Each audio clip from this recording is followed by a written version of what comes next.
आप लोगों का लेक्चर नंबर 9 है। ठीक है जी। जो प्रीवियसली हम लोग अपना टॉपिक कर रहे थे saving investment and financial system को लेकर, उसी की टॉपिक की आगे कंटिन्यूटी है। 2 पार्ट्स उसके कंप्लीट हो चुके हैं। ये उसके लास्ट टॉपिक है जिसके बारे में हम लोगों ने डिस्कस करना है। पहले जो चीज़ें हमने डिस्कस की बेटे वो फाइनेंशियल इंस्टीट्यूशंस थी, जिसमें हम लोगों ने फाइनेंशियल मार्केट्स और फाइनेंशियल इंटरमीडियरीज को देखा। हमने देखा कि बैंक्स, स्टॉक मार्केट्स ये कहाँ पे काउंट होते हैं। ये फाइनेंशियल सिस्टम बनाने के लिए इनको काउंट किया जाता है। और यहाँ पे होता क्या है, यहाँ पे सेवर्स और इन्वेस्टर्स आपस में मिलते हैं। ठीक है। इसके बाद हमारा जो तीसरा टॉपिक है वो एक्चुअल में जो सेविंग और इन्वेस्टमेंट नेशनल इनकम अकाउंट्स में आती है वो कहाँ से आती है, उसका मैक्रो इकोनॉमिक रोल क्या है, वो डिसाइड करता है मार्केट फॉर लोनेबल फंड्स। आज जो टॉपिक हम लोगों ने पढ़ना है it's about the market for loanable funds. इस टॉपिक पे मूव करने से पहले प्लीज मुझे एक दफा श्योर कर दीजिए कि आप सबको मेरी आवाज क्लियर आ रही है by raising your hand. Very good, thank you students. ठीक है जी, अब हम लोगों ने मार्केट फॉर लोनेबल फंड्स करना है। ये कंटिन्यूटी है हमारे सेविंग और इन्वेस्टमेंट के ही टॉपिक की। ठीक है जी, क्योंकि मैक्रो लेवल की बात हो रही है, मैक्रो इकोनॉमिक्स से रिलेटेड टॉपिक्स को ही डिस्कस किया जाएगा। तो पहले जाने से पहले कि मार्केट क्या है, मैं आप लोग को एक आप लोग के पिछले सेमेस्टर की बात बताती चलूँ कि बेटे मार्केट एक ऐसी जगह होती है जहाँ पे बायर, डिमांडर्स और सेलर्स आके सप्लायर्स मिलते हैं। ठीक है। डिमांड करने वाले और सप्लाई करने वाले आपस में मिलते हैं। अब वो डिमांड और सप्लाई करने वालों की शक्लें मुख्तलिफ होती हैं। माइक्रो इकोनॉमिक्स में हम लोग सप्लाई करने वाले को सेलर बोलते थे, ठीक है, सप्लायर बोलते थे या प्रोड्यूसर बोलते थे, और डिमांड करने वाले आम कंज्यूमर, आम बायर था। लेकिन अब मैक्रो लेवल के ऊपर बात करें तो मैक्रो लेवल पे जब मार्केट्स की बात की जाती है तो यहाँ पे अगर मार्केट को स्पेसिफाई कर दिया जाए, मार्केट फॉर लोनेबल फंड्स कह दिया जाए, तो इसके अंदर हम लोग बात करते हैं सेवर्स और इन्वेस्टर की। यानी कि दो फोर्सेस होंगी जो कि मिलकर मार्केट को बनाती हैं। मार्केट को बनाने वाली हमेशा दो ही फोर्सेस होती हैं, एक डिमांड की फोर्स, एक सप्लाई की फोर्स। लेकिन डिमांड की फोर्स कौन कंट्रोल करता है, सप्लाई को कौन कंट्रोल करता है, आज ये सारी की सारी चीजें हम अपने इस टॉपिक में लर्न करेंगे। तो बेटे मार्केट फॉर लोनेबल फंड्स में सबसे पहले जाने से पहले ये देखा जाए कि लोनेबल फंड्स क्या होता है। मार्केट की तो बाद में बात है कि लोनेबल फंड्स को ट्रीट करती होगी कोई मार्केट, लेकिन उससे पहले देख रहे हैं कि लोनेबल फंड्स की टर्म हमें क्या बताती है। तो बेटे ये हमें बताती है कि all that income people have chosen to save, वो तमाम इनकम जो लोगों ने सेव करने के लिए चुनी है, यानी कि अपनी कंजम्पशन में से, अपने टैक्सेस में से जो उनके पास सेविंग्स बची है उसको चुना है उन्होंने, लेकिन स्पेसिफिकली चुना है to lend out to investor to fund the new investment projects. उन्होंने अपनी जो सेविंग्स हैं उनको इसलिए नहीं चुना कि हम लोग फ्यूचर में कोई गाड़ी लेंगे या फ्यूचर में कोई हम लोग घर बनाएंगे अपना। उन्होंने वो सेविंग्स इस पर्पज से की है कि वो इन्वेस्टर्स को लोन आउट कर देंगे अपना पैसा। अगर उनका मकसद ये है कि हमने इन्वेस्टर्स को पैसा लोन आउट करना है तो किसी इन्वेस्टर ने उनके घर पर नहीं आना। ठीक है। उन्होंने घर आके नहीं देखना कि हाँ भाई इस इंसान के पास सेविंग्स है, मैं इससे जाके लोन ले लेता हूँ।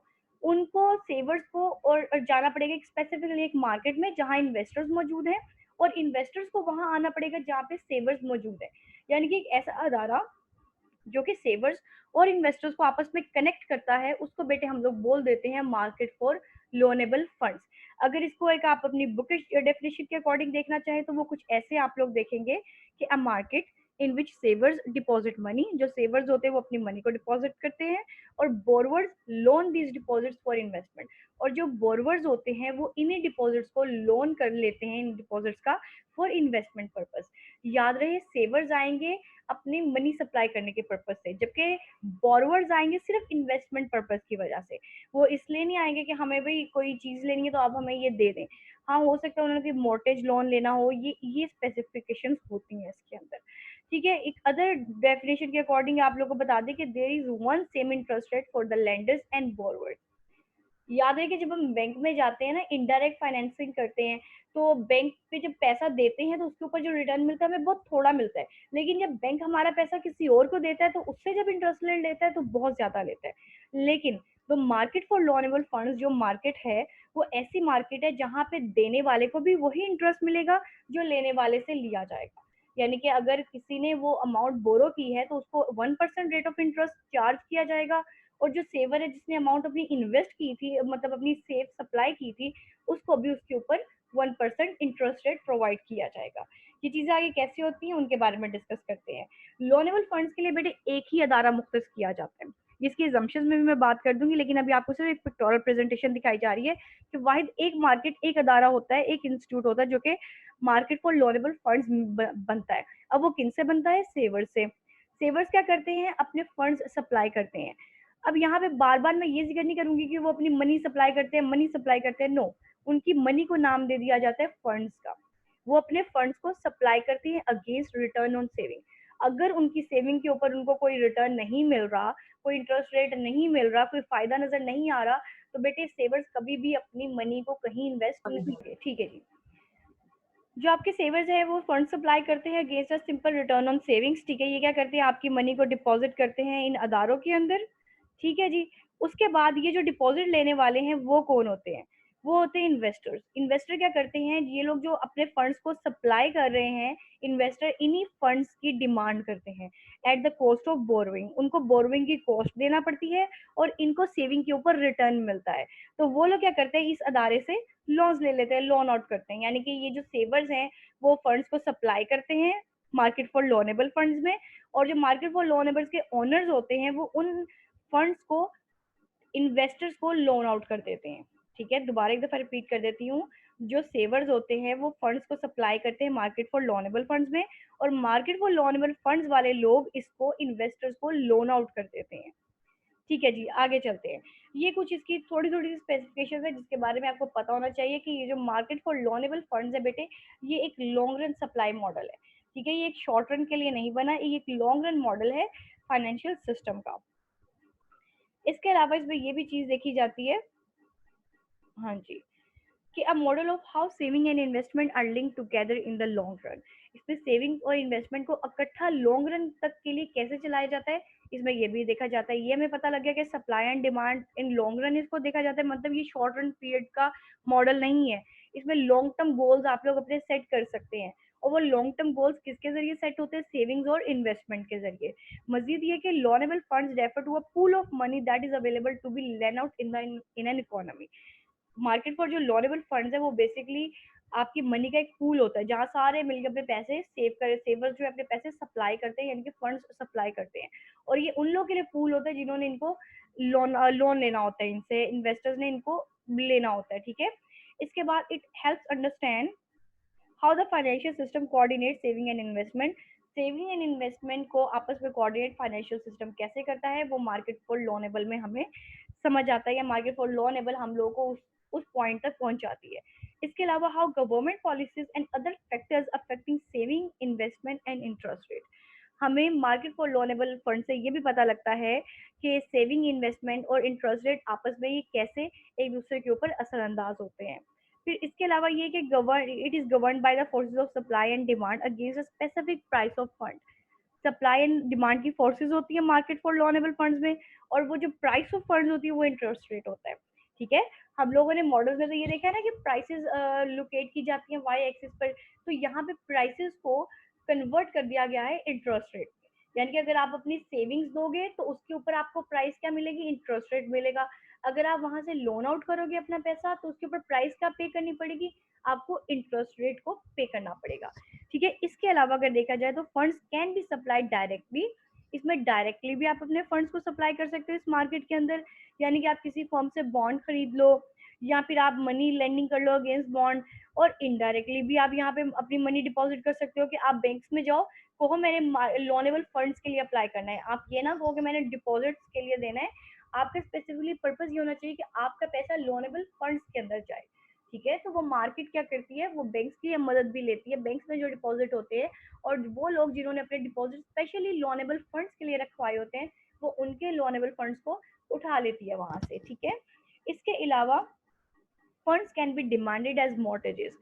जो ये जो लोनेबल फंड्स होते हैं इनको एज अ मॉर्टेज भी लिया जाता है। बेटा मॉर्टेज होता है परचेज ऑफ प्रॉपर्टी, यानी कि एक ऐसा स्पेसिफिक लोन जो कि आपने सिर्फ घर के लिए, किसी रियल स्टेट के लिए, गाड़ी के लिए, ये सारी चीजें लेनी है, उसको बोलते हैं मॉर्टेज। ठीक है, इसके अलावा अब देखा जाए तो इसमें असम्पशंस भी कुछ है। ये तो थी ना स्पेसिफिकली उसकी ये कुछ बातें कि मार्केट फॉर लोनेबल इन इन चीज़ों के अबाउट हमारे से बात करती है। इसके अलावा मार्केट फॉर लोनेबल फंड्स की कुछ असम्पशंस भी देखी जाती हैं। पहली असम्पशन क्या है कि the interest rate is the same for borrowers and lenders and adjust to balance supply and demand for loanable funds. Interest rate को सेवर्स और इन्वेस्टर्स के लिए हमेशा सेम रखा जाता है ताकि सप्लाई और डिमांड की फोर्सेस ऑटोमेटिकली एक इक्विलिब्रियम लेवल के ऊपर पहुंच जाए। वो कैसे पहुंचती है मैं भी आप लोगों को उसकी पिक्टोरियल रिप्रेजेंटेशन भी दिखाऊंगी, तो आप लोगों को आइडिया हो जाएगा उस चीज का। There is only one lending institution who charges one interest rate. There are no share markets, which is unrealistic but good simplification to get a base understanding. यहाँ पे शेयर मार्केट्स नहीं होते, ठीक है, कि शेयर मार्केट है वो भी मार्केट को, इस मार्केट को चला रहा है, गवर्नमेंट भी चला रही है, प्राइवेट सेक्टर भी चला रहे हैं, नहीं। इसका ओनर सिर्फ एक होता है, या तो पब्लिक सेक्टर में इसको अनाउंस किया जाता है, या तो इसको प्राइवेट सेक्टर के हवाले, बिल्कुल ही प्राइवेट सेक्टर के हवाले कर दिया जाता है। ठीक है, तो इसको ओनिंग जो होती है किसी एक के पास होती है, स्टेट लेवल या लोकल लेवल के पास।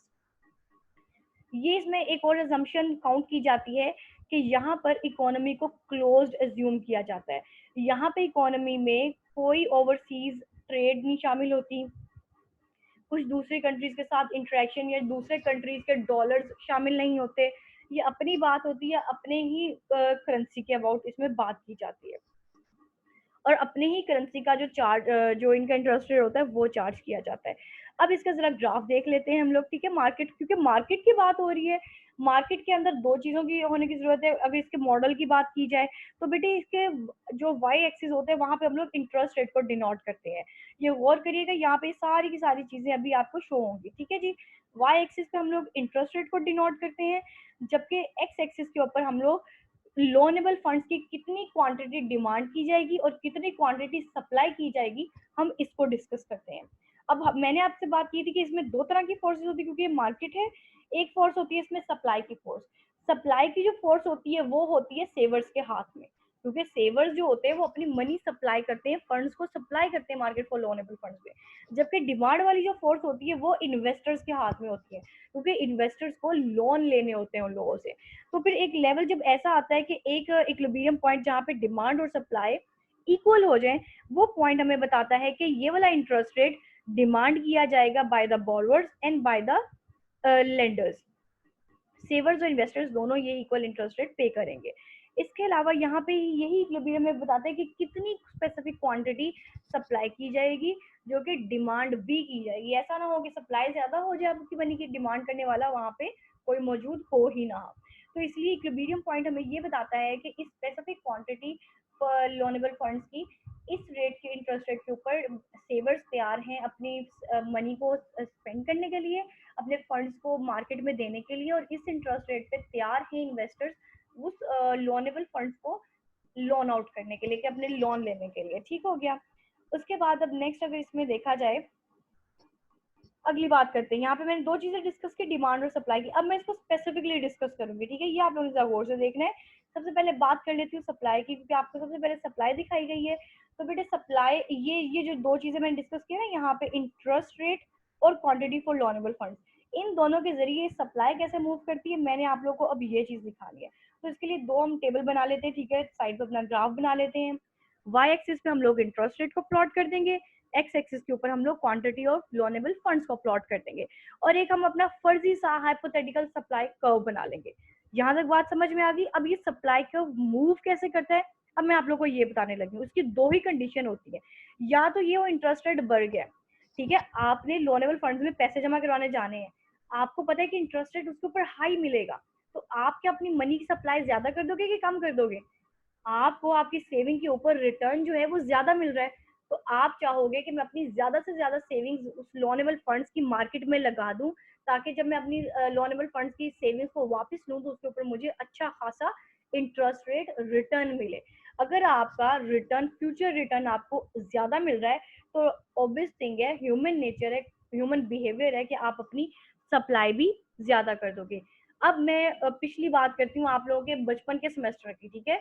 वहां पे क्या था, अगर पॉजिटिव रिलेशनशिप आ जाए तो अब आप लोग दोनों में यानी कि सप्लाई में इंक्रीज आया, बेसिकली आपने इसको देखना है, इसकी वजह से इसमें क्या आया है, ठीक है। मैं यहाँ पे इसको मार्क भी करती हूँ। ये तो जो मूव होगा, लेकिन असल इसके ऊपर क्या असर पड़ रहा है, इसका असर शो होगा इस कर्व के अंदर, ठीक है। इसी का असर शो होना है इस कर्व के अंदर। अब अगर बात की जाए, यहाँ पे मैंने बात कर ली कि आपका जो इंटरेस्ट रेट बढ़ेगा तो आपकी सप्लाई बढ़ेगी। अब सप्लाई बढ़ेगी तो सप्लाई कब किस तरफ को मूव करेगा, जब जब रेज किसी भी वो सप्लाई की क्वांटिटी में या डिमांड की क्वांटिटी में राइज होता है, इंक्रीज होता है, तो आपका कर्व बेटा राइट तरफ को शिफ्ट कर जाता है। अब इंक्रीज आया इंटरेस्ट रेट की वजह से, तो आपका कर्व राइट साइड पे शिफ्ट कर गया। ऑन द अदर हैंड, अगर आपका इंटरेस्ट रेट गिर जाए, ठीक है, इंटरेस्ट रेट आपको कम मिल रहा है, तो आप अपनी सप्लाई भी कम कर देंगे। This is normal thing. तो अब आपकी इंटरेस्ट रेट कम होने की वजह से आपकी सप्लाई कम हो गई, आपका सप्लाई कर्व अब डिक्रीज आया आपके सप्लाई कर्व में, ये किस तरफ शिफ्ट कर देगा, ये शिफ्ट कर देगा अपनी लेफ्ट की तरफ को। ठीक है, इसका लेफ्ट क्या है, ये वाला पार्ट। ठीक है, पर्पल साइड इसकी लेफ्ट साइड है, जबकि ये जो ब्लू में कर्व बनाया गया ये इसकी राइट साइड है। मैं एक दफा दोबारा रिपीट कर देती हूँ बेटे, ताकि जिसको कंफ्यूजन रह गई उनकी वो कंफ्यूजन भी दूर हो जाए। ठीक है जी, मैं दोबारा एक दफा इसको रिपीट करती हूँ, गौर से देखिएगा। ओके, ठीक है जी, मैं दोबारा से रिपीट कर रही हूँ। हाइपोथेटिकल मार्केट थी हमारे पास, हमने देखा कि इंटरेस्ट रेट बढ़ रहा है, लोगों ने अपनी सप्लाई बढ़ा दी, जैसे ही सप्लाई बढ़ी तो हमारा सप्लाई को, क्योंकि इंक्रीमेंट आया तो ये राइट की तरफ को शिफ्ट कर गया। लेकिन जैसे इंटरेस्ट रेट कम हुआ, उसके ऊपर लोगों ने अपने फंड्स की सप्लाई कम कर दी, जैसे ही सप्लाई कम हुई है तो हमारा कर्व लेफ्ट की साइड पे शिफ्ट हो गया। That's it. आई होप कि इसमें अब आपको कोई क्वेश्चन ना रहा हो, लेकिन अगर स्टिल आपको कोई क्वेश्चन है तो आप लोग मुझसे at the end of the session पूछ सकते हैं। सप्लाई की बात होगी, अब बात करते हैं डिमांड की। अगेन वही, क्योंकि दो चीजों को लेके मार्केट चल रही है, इंटरेस्ट रेट को लेके चल रही है और क्वांटिटी फॉर लोनेबल फंड्स को लेके चल रही है। तो सिंपल है, हम लोग अपना इंटरेस्ट रेट इधर प्लॉट करेंगे, यहाँ पे क्वांटिटी फॉर लोनेबल फंड्स को प्लॉट कर देंगे बेटे हम लोग। ओके, आप लोग की अटेंडेंस मुझे मिल रही है, ठीक है जी, जिनकी रहेगी वो लगा सकते हैं। ठीक है, मैं दोबारा कंटिन्यू करती हूँ यहाँ से। ओके, अब यहाँ पे भी हम एक हाइपोथेटिकल डिमांड कर्व बना लेंगे। अब बात करते हैं इंटरेस्ट रेट की। लेट्स से कि आपने कोई पैसा लोन लेना है, यानी कि डिमांड करनी है किसी पैसे को, गौर से सुनिएगा इस बात को। आप पैसा डिमांड करना चाह रहे हो, लेकिन उसके ऊपर जो फ्यूचर में आपको पैसा देना पड़ना है ना, उसका इंटरेस्ट रेट उसके ऊपर लगाना पड़ना है, वो ज्यादा देना पड़ना है। तो आप क्या करोगे, अपनी डिमांड को कम कर लोगे। जब आपको ज्यादा पैसा देना पड़ता है तो आप अपनी डिमांड को, ऑब्वियस रीजन है, कम कर लेते हो। अगर आपको उसके ऊपर फ्यूचर इंटरेस्ट रेट ज्यादा अदा करना पड़ रहा है तो आप अपनी डिमांड को कम कर लेते हो। अब डिमांड में क्या हुआ, फॉल आया, डिक्रीज आया, तो डिमांड कब हमारे किस तरफ शिफ्ट हो जाएगा, जब डिक्रीज आए तो लेफ्ट की साइड पे शिफ्ट हो जाता है, जो कि आप लोगों को ऑलरेडी ये बात सिखाई जा चुकी है। इसके बाद दूसरा सिनेरियो हमारे पास ये है कि अगर इंटरेस्ट रेट कम मिले, यानी कि आप कहेंगे अगर आपको ये चीज लोन में मिल रही है और इसके ऊपर जो आपको फ्यूचर रिटर्न देना पड़ना है वो बहुत कम देना पड़ना है, आप तो खुश हो जाओगे कि अगर मैं ये आज इनसे 2,000 रुपया लोन ले रहा हूँ, 2 साल के बाद उसके ऊपर मुझे इंटरेस्ट रेट सिर्फ और सिर्फ 2 रुपए देना पड़ना है, तो आप अपनी डिमांड को बढ़ा दोगे। यानी कि जैसे ही आपको फ्यूचर रिटर्न उसके ऊपर कम देना पड़ेगा ना, कम अदा करना पड़ेगा, आप अपनी डिमांड को हाई कर दोगे। जैसे ही आपकी डिमांड में इंक्रीज आया, आपका डिमांड कर्व बेटा राइट तरफ को शिफ्ट कर जाएगा। That's it. ये आपकी तमाम के तमाम लोनेबल फंड्स की डिमांड साइड और सप्लाई साइड थी।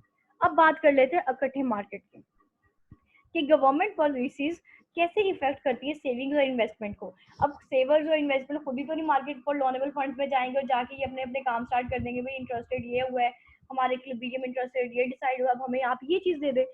नहीं, इसमें इंटरफेयर करती है बेटे आपकी गवर्नमेंट की पॉलिसीज, और गवर्नमेंट पॉलिसीज क्या करती हैं, इंटरफेयर करके इन चीजों को कंट्रोल कर सकती हैं किसी बेहतरी की तरफ ले जाकर। गवर्नमेंट इंटरफेयर सिर्फ इस सूरत में करती है जब वो किसी चीज को बेहतरी की तरफ लेके जाना चाहे, अदरवाइज गवर्नमेंट इंटरफेयर नहीं करती। और गवर्नमेंट का इंटरफेयर करने का अंदाज ये होता है कि गवर्नमेंट पॉलिसीज बनाती है, वो पॉलिसीज ऐसी देती है जिसकी वजह से तमाम लोग कंट्रोल भी हो जाते हैं और एक प्रॉस्पेरिटी की सिचुएशंस भी क्रिएट हो जाती हैं। तो सेविंग्स और इन्वेस्टमेंट के मामले में गवर्नमेंट अपना क्या रोल प्ले करती है, हम इसके बारे में देखेंगे। सबसे पहली पॉलिसी, गवर्नमेंट 3 तरह की पॉलिसीज वैसे देती है। पहली पॉलिसी की सेविंग इंसेंटिव देना शुरू कर देती है। अब हम में से बहुत सारे ऐसे लोग हैं जिनके पास लाखों रुपया सेविंग्स घर में पड़ी हुई है। चलिए लाखों ना सही, 50,000 रुपया तो एटलीस्ट सबके पास सेविंग्स पड़ी ही होगी घर में। अब वो सेविंग्स है, अब मुझे चाहिए कि मैं, अगर मेरे पास 45,000 रुपया सेविंग्स का भी पड़ा हुआ है, मैं जाके उसको किसी ऐसी जगह पे इन्वेस्ट करूँ जहाँ से मुझे रिटर्न मिले। लेकिन क्या है कि मुझे इन जगहों के बारे में पता ही नहीं है, मुझे ये कि इनके ऊपर मुझे कोई इंसेंटिव नहीं मिल रहा। इंसेंटिव याद है, हम लोगों ने पहले सेमेस्टर में इसके लफ्ज के बारे में बात की थी, जिसके ऊपर कोई आप लोगों को फायदा नजर आए, ठीक है, कोई प्रॉफिट, कोई फायदा, कोई मार्जिन, उसको इंसेंटिव बोलते हैं। जब तक मुझे कोई इंसेंटिव नजर नहीं आएगा, मैं अपनी सेविंग्स को उठा के लोनेबल फंड्स में नहीं लगाऊंगी। तो सेविंग इन्वेस्टमेंट क्या करते हैं, किस तरीके से गवर्नमेंट सेविंग इन्वेस्टमेंट देती है। मैं ये कहूंगी गवर्नमेंट को कि पेट्रोल जो फ्यूल है वो तो इतना महंगा हो गया है, अब मैं अपनी सेविंग्स कहाँ लगाऊं, कहाँ मैं 500 रुपए में 5 लीटर ले लेती थी, अब मुझे 500 रुपए में सिर्फ 4 लीटर पड़ रहा है। तो अब मैं मेरी ना सेविंग्स बच रही है ना मेरा फ्यूल बच रहा है, मुझे तो कुछ बच ही नहीं रहा है। तो मैं अपनी कहाँ से सेविंग्स उठा के लोनेबल फंड्स में लगाऊं। तो उस सूरत में गवर्नमेंट क्या करती है, टैक्स कट्स लगाती है। गवर्नमेंट कहती है ठीक है, आप टैक्सेस में ज्यादा पैसा ना दो, आपका कंजम्पशन आपकी कम हो जाएगी। अगर आपके टैक्स कम कर दिए जाएंगे तो आपकी मनी जो स्पेंडिंग है ना वो कम होगी, तो आपके पास ज्यादा पैसा बच जाएगा। अगर आप लोग बेटा कोई खाना खाने जाते हैं किसी रेस्टोरेंट में, अगर 1000 रुपया बिल बनता है तो उसके ऊपर 200 रुपया आपको टैक्स देना पड़ता है, ठीक है, आपका 200 रुपया जीएसटी बन गया। अगर वो 200 रुपए को मिनिमाइज करके 100 रुपीज कर दे तो आपका बिल 1200 की बजाय 1100 रुपया आएगा। आपके पास 1200 में से 1100 रुपया जब बिल बना तो 100 रुपया बच गया। तो इन टैक्स कट्स की वजह से, ये टैक्स कट्स होते हैं सेविंग इन्वेस्ट इंसेंटिव बनते हैं। यानी कि गवर्नमेंट जो टैक्स कट्स लगाती है वो सेविंग इंसेंटिव के लिए देती है। अब जैसे फ्यूल फ्यूल की प्राइसेस कम हो गई है माशाल्लाह, वो 74 रुपीज के ऊपर आ गए। वो क्यों लगाया गया है, वो एक किस्म का इंसेंटिव दिया गया है, लोगों को सेविंग इंसेंटिव दिया गया है। लेकिन वो इंसेंटिव इस सूरत में नहीं दिया गया कि हम लोग को जरूरत थी, वो इस सूरत में दिया गया क्योंकि कोविड-19 चल रहा है। हमारी कंट्री इन हालात में पहुंच चुकी है कि लोगों के पास इतना पैसा नहीं है बाहर स्पेंडिंग करने के लिए, लेकिन उनको अपनी जरूरियात जिंदगी भी पूरी करनी है, उनको ट्रांसपोर्टेशन भी चाहिए। तो उनकी ट्रांसपोर्टेशन तक एक्सेस भी हो, वो अपने सारे काम भी कर सकें। इसीलिए गवर्नमेंट ने क्या किया है जी, अपने टैक्स इंसेंटिव लगा दिए कि लोगों के पास कुछ पैसा बच जाए। जब लोगों का पैसा बढ़ाना होता है ना गवर्नमेंट को, तो गवर्नमेंट क्या करती है, टैक्सेस अपने कम कर देती है। ठीक है जी, इससे क्या होता है जी, पीपल लोग इनकरेज होते हैं with the policy to more saving more investment and interest rate would go down. अगर जितनी ज्यादा सेविंग होगी उतनी ज्यादा इन्वेस्टमेंट के लिए लोग डिमांड करेंगे। जब मार्केट में डिमांड थोड़ी सी ज्यादा होती है तो उसमें एडजस्ट, जब आपके ये सेविंग्स और इन्वेस्टमेंट आपस में एडजस्ट होते हैं तो आपके eventually interest rate Aahista Aahista कम होना शुरू हो जाते हैं। इसको अगर आपके ग्राफ में देखा जाए तो कुछ इस तरीके से देखा जाएगा बेटे, कि आपकी जो इंटरेस्ट रेट है उसको हम लोग वहीं पे वाई एक्सिस पे, ठीक है, आपके जो क्वांटिटी फॉर लॉनेबल फंड्स है वो एक्स एक्सिस पे आ जाएंगे। तो क्योंकि ये सप्लाई साइडर्स है, सेविंग कौन करता है, सप्लाई साइडर्स करते हैं, तो इसमें सप्लाई साइडर्स की बात होगी। अब लेट्स से कि डिमांड वाले लोग ये कह रहे हैं, ठीक है, इक्विलिब्रियम पॉइंट आपका यहाँ पे डिसाइड हुआ है, ये इंटरेस्ट रेट मांग रहे हैं और इस इंटरेस्ट रेट के ऊपर इतनी क्वांटिटी दी जा रही है। लेकिन अगर सेविंग इंसेंटिव आ जाए, यानी कि लोगों को ज्यादा मौका दिया जाए सेविंग्स करने के और सेविंग्स को लोनेबल फंड्स में लगाने के, तो जो आपकी सप्लाई है, मतलब फंड्स की जो सप्लाई है वो इंक्रीज होगी कि डिक्रीज होगी? ऑफ कोर्स बेटा वो इंक्रीज हो जाएगी। जैसे ही वो इंक्रीज होगी तो देखिए हमारा इक्विलिब्रियम पॉइंट कहाँ पहुंच गया, नीचे आ गया। जैसे ही सप्लाई इंक्रीज हुई आपकी ये वाली बात ट्रू हो गई। ये देखिए मैं यहाँ पे करती हूँ, मोर सेविंग मोर इन्वेस्टमेंट, ठीक है, और फिर interest rate would go down. ये इंटरेस्ट रेट यहाँ पर था, यहाँ से इंटरेस्ट रेट यहाँ पर मूव कर गया। ठीक है जी, तो हमारे ग्राफ ने हमें बता दिया कि हम किस चीज के बारे में बात कर रहे थे। सेविंग इन्वेस्टमेंट, सेविंग इंसेंटिव ये चीज करता है कि लोगों की सेविंग्स को इंक्रीज करता है और इंटरेस्ट रेट को इवेंचुअली कम कर देता है, जिसकी वजह से अब डिमांड क्या थी, मैं आप लोग एक दफा डिमांड भी बता दूं कि अगर आप लोगों को पता नहीं लगा बेटा, ये देखो इस इंटरेस्ट रेट के ऊपर आप इतनी सी डिमांड ले रहे थे, सिर्फ और सिर्फ इतनी सी, लेकिन जैसे इंटरेस्ट रेट यहाँ पे कम हुआ आपकी डिमांड यहाँ से इस क्वांटिटी से यहाँ तक बढ़ गई, यानी कि मोर सेविंग्स, यानी कि ये इंक्रीमेंट आया, मोर सेविंग्स हुई, इस वाले पॉइंट से डिमांड उठ के इस वाले पॉइंट पे चली गई, यानी कि मोर इन्वेस्टमेंट हो गई। और इस इंटरेस्ट वो मोर इन्वेस्टमेंट की वजह से इंटरेस्ट रेट यहाँ से इस तरफ को आ गया। ठीक है जी, अब इसके बाद बात करते हैं अगली। ओके, ठीक है जी, नेक्स्ट बात आती है इन्वेस्टमेंट सेविंग की। अब इन्वेस्टमेंट कौन करता है, वो डिमांड साइड वाले लोग हैं। उनको अगर इन्वेस्टमेंट टैक्स क्रेडिट इंक्रीज कर दिया जाए लोनेबल फंड्स के लिए तो उनका इंटरेस्ट रेट इंक्रीज इक्विलिब्रियम। ये कैसे होता है, ये मैं आपको यहाँ पे पिक्टोरियल की रिप्रेजेंटेशन से दिखाऊंगी। ठीक है जी, लेट्स से कि इनका हाइपोथेटिकल सप्लाई कब है हमारा, ये असल डिमांड कब है। अब क्योंकि इन्वेस्टमेंट की बात हो रही है तो ये बात हो रही है उन लोगों की जो कि लोन्स को डिमांड करते हैं। ठीक है, ये हमारा इक्विलिब्रियम फंड है, इक्विलिब्रियम लेवल है।